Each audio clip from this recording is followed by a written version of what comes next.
እዚህ ለበዓል የምንሰራው ቀለላልና ቆንጆ የሆነ ኬክ አሰራር አሳየን ብላችሁኛል። ይሄው ዛሬ ላሳያችሁ ነው። አሰላሙ አለይኩም እንዴት ናችሁ? እንደምታዩት ስፖንጂ ነው። ጣዕሙ በጣም ነው የሚጣፍጠው። እኔ ለዚህ ትንሽዬ ፓስታ ስለሆነች 3 እንቁላል ተጠቀምኩት። ከዚህ በላይ ከፍ የምታደርጉት ከሆነ 4፣ 5፣ 6 ያደረጋችሁ ጨምሩበታላችሁ። እንጂኛ መፍጨና ሳይቻቻለሁ ከገላገሌ ተላከችናል። አንድ ቻርጅ አድርጋችኋት በቻርጀር ብቻ የምትሰራው አንድ ቻርጅ አድርጋችኋት ሳምንት ድረስ ታቆያችኋለች። ግን እንዳጠቃቀማችሁ ነው። በሷ ነው ዛሬ ኬክ የምሰራው። 3 እንቁላል አደረኩበት። ከዛ ሎሚ በጣም ይጣፍጣል። ኬክ ፈቅፍቃችሁ ራሱ ብርቱካንና የሎሚ ፍቅፋቂ ራሱ ታርጉት ይጣፍጣል። ግማሽ ሎሚ ያደረኩኝ። ስኳር የምትወዱ ከሆነ 1 ኩባያ ተጠቀሙ። እኔ ግማሽ ኩባያ ያደረኩኝና ትንሽዬ ጨመርኩበት። ትንሽዬ ያንሳል፣ ግን በጣም ከወደዳችሁ ነው የሚያስፈልጋችሁ። በዛው ልክ ግማሽ ኩባያ ከትንሽዬ የምታህል ደግሞ ዘይት አታሳንሱት፣ ለዛ ድርቅ የሚልባችሁ። ከዛ ቫኒላ ትንሽ ያደርጋችሁ እሱን አንድ ላይ ትፈጩታላችሁ። ይሄ እንቁላል የሚለው ሽታ ምናምን የሚጣፋላችሁ በደንብ አንድ ላይ ስትመቱት ነው። በእጃችሁ ራሱ በደንብ መምታት ትችላላችሁ፣ በደንብ አድርጋችሁ።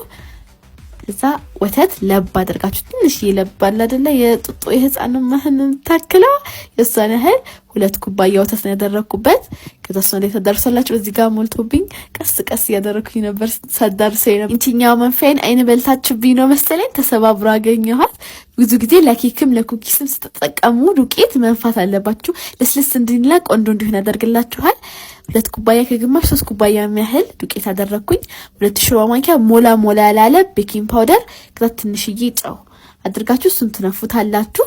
ዱቄት እያያችሁ ትንሽ ማስጨምሮኛል መሰለኝ ረስቻለሁ። ከዛ እሱን ቀስላችሁ ተደርስተላችሁ። እንደዚህ ትንሽ ነጣ ሲልብኝ ትንሽ ቢጫ ፉድ ከለር ጠብ አድርጌበታለሁ። እናንተም አድርጉበት። ከዛ ፓትራችሁ እንዳይዝባችሁ በደንብ ዘይትና ዱቄት ታደርጉበትና ፓትራችሁ ላይ ከገለበጣችሁ በኋላ ኦቭናችሁን ለትንሽ ለ3 ደቂቃ የሚሆን ትንሽ ጋለ ታደርጉትና ትከቱታላችሁ። ከ20 እስከ 25 ደቂቃ እያያችሁ። ብዙ ጊዜ እያያችሁ ነው ሁሉ ነገር የሚሰራው። እንደየኃይሉ እንደየኦቭናችሁ ይለያያል።